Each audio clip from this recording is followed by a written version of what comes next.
What's going on this week in Nerf? Welcome to This Week in Nerf, your source for first-party, third-party, and community Nerf news. I'm Adriana, and I'm really excited to mostly be talking about the community this time. Let's talk about it. Some of you may have noticed that the Woozi has disappeared from Thingiverse, and Colin Wood disappeared from all of our forums. Haven't seen Colin back, but the Woozi is back on Thingiverse, and it's a pretty cool 3D printed flywheeler, but I really wanted to use this event to do a little PSA. Don't steal people's designs. Creators put a ton of time and effort into creating the blasters that they release, so for anyone else to profit off of it without permission is just unfair. Always check the licenses on files that you download and learn what they mean. For example, the Woozi is non-commercial, attribution, and share alike. That means you cannot sell it without permission. You must credit him when it's appropriate, and if you do a remix, you have to use the same license.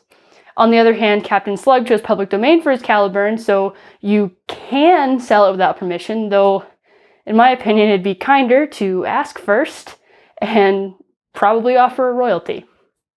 We stopped posting our designs on Thingiverse because we were tired of tracking down people who were selling things, but we still wanted to share our files, so we put them on our site, and that little bit of a barrier helped a little bit, but come on, people. Open source designs are part of what makes this community so amazing, so let's not ruin it with money. Be kind to each other. Don't steal people's things. Speaking of open source designs, Ansuliges, creator of the Falcon, the Hummingbird, and the Tempest, has a new blaster. The Microburst is a 3D printed CO2 powered blaster that fires spring thunder shells. This means it can fire full length, half length, rival, boomco, basically anything. And even ignoring all the potential of using the different ammo types, this blaster is incredibly modular. The grip is attached to the blaster via a Picatinny rail, so you can use the blaster as a master key with zero modification required, or you can install the grip and use it as a standalone blaster. And as usual, the design is simple and clean, and the print quality looks outstanding. I love the way the barrel snaps forward to reload shells. That looks incredibly satisfying. But I don't think I'd personally use it for actual gameplay because the CO2 canisters start to run out of pressure fairly quickly, as we've seen from the reviews of the wrecked blaster line.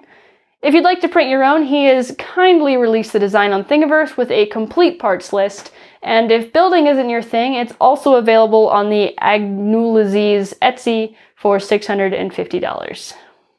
Another blaster is leaked from Hasbro, and they must have asked themselves, how do we make a Jolt worse? Well, they found their answer in the Alpha Strike Uppercut. Essentially, it's a Jolt without a spring or a trigger. It's a tiny hamp blaster where you just smack the platform on the bottom to fire a dart. No springs or triggers there at all. I'll likely end up picking one of these up for the pure novelty eventually when it ends up in a thrift store. In the meantime, I wouldn't be surprised if you could make one by yourself just by removing the spring and the trigger from an existing Jolt.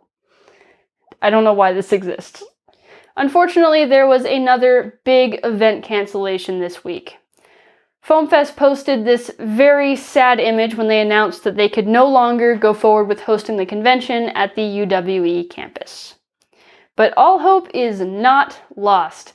We'll still be able to spend an amazing day together celebrating our hobby with FoamFest Live. It will be an all-day charity stream hosted by the lovely Tom from Foam Data Services, Drac, and myself.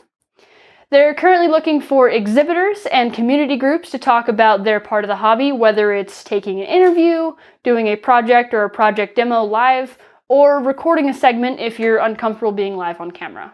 They will also be looking for short advertisements for community groups to play during ad breaks, and there may be challenges for the hosts based on donations to the chosen charity. That makes me nervous. The money raised will still be going to Off the Record Bristol, a nonprofit focused on supporting the mental health of young people. I think it's absolutely incredible that they found a way to go forward with the event while also making it so much more accessible to people around the globe.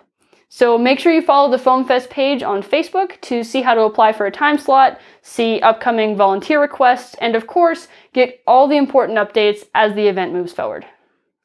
This week's mod of the week is from Tay Ray on Reddit, and he made this G.I. Joe themed Percy's. And there are a lot of layers of paint here. That's some really, really clever masking for the camo bits. I appreciate how many colors you used for that. I feel like a lot of people probably chicken out halfway and don't do quite that many, and it ended up looking really cool. Another really interesting thing is I can't tell if that logo is a sticker or if it's hand painted, because some of the colors are a little variable, but the lines are so crisp and clean. It's either a sticker or you did a really, really good job on that one. If you hand painted that, heck yeah, dude. It's a really fun theme and it turned out awesome. So thank you so much for sharing that with us. And that is all the news we have for today. Thank you so much for watching. As usual, the links to all the stories I talked about are in the description, so click on those. And I know a lot of you are staying home for the next little while, so please check out the digest, news.foamblastshop.com. We've got some ideas for projects to do, whether you have a full metalworking shop in your garage or you have to make things out of trash. Either way, we have the full spectrum. Stay safe. Bye-bye.